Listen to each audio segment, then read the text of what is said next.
Dr. Gail Dines. I am Professor Emeritus of Wheelock College, and I'm now CEO and President of Culture Reframed. You can find that at culturereframed.org. So today I was speaking specifically about the parenting in a porn culture.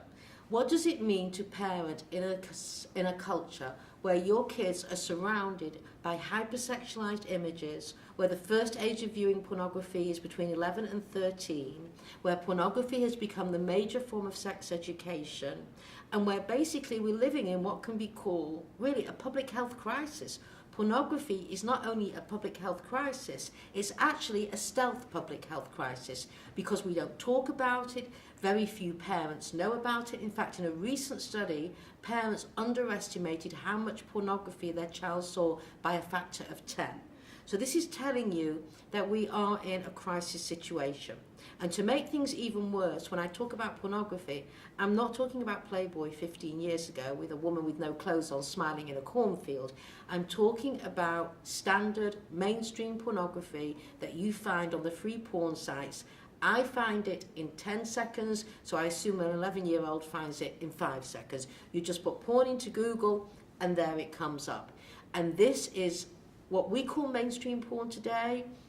A couple of generations ago was called hardcore. You had to go downtown somewhere to a shop to buy it, and you had to know someone in the shop who would carry such hardcore stuff.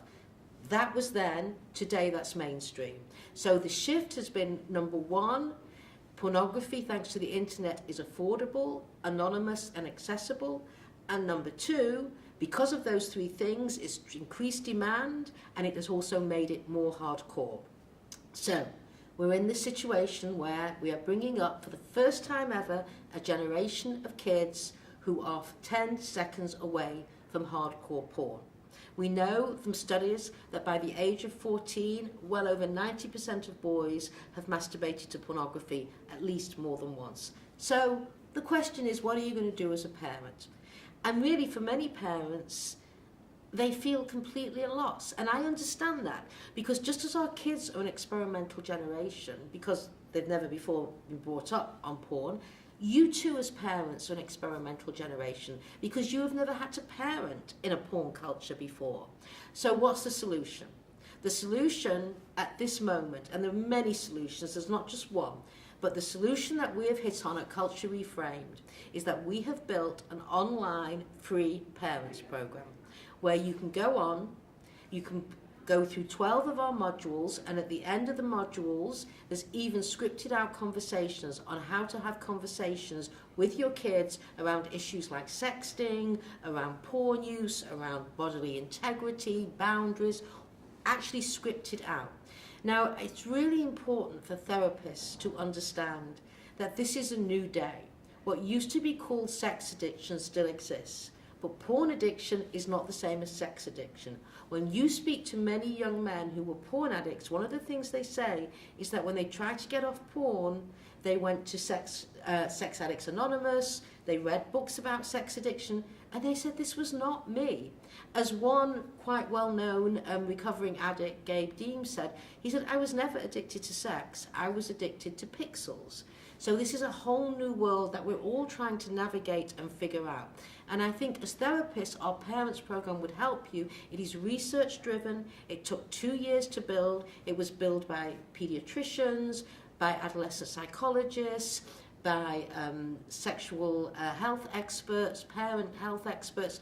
We brought together a whole group of experts, and we kind of built this program, much like you build a jigsaw puzzle with the pieces, and that's why it really took us so long. So I would suggest you go on culturereframed.org. You'll immediately get to the parents program. You just sign up, it's free. You can go through the 12 modules. You can spend 5 minutes or 5 hours on it. We encourage you to join us, because really this is a public health issue, and what that means is that you cannot solve this on an individual level. Issues become public health issues when it requires a collective impact, when it requires a movement to fight it. Just as pollution, you can't individually fight it. We needed governmental help, we needed a movement that says we should be breathing fresh air. Now we also need a movement that said says that our kids should not be brought up on access to hardcore pornography. So what I'm asking is that people join us to do this. It's going to be very difficult because we're fighting a multi-billion-dollar a year industry. We're also fighting the fact that very few people know about this. We're fighting the fact there's a lot of junk social scientists out there arguing that there's no such thing as a relationship between pornography and erectile dysfunction and depression and anxiety, when we know without doubt that the wealth of the evidence shows both correlation and causation. So we have to get this message out there. We have to take the weight off the shoulders of our kids, off the shoulders of our parents, and as professionals, we need to lead this fight so that we can help bring up a more robust, more healthy, more joyful generation of kids. Because if we let the pornographers have access to our kids, then there will never be a sustainable society. And we as adults, it's our job to fight for a society where children can flourish.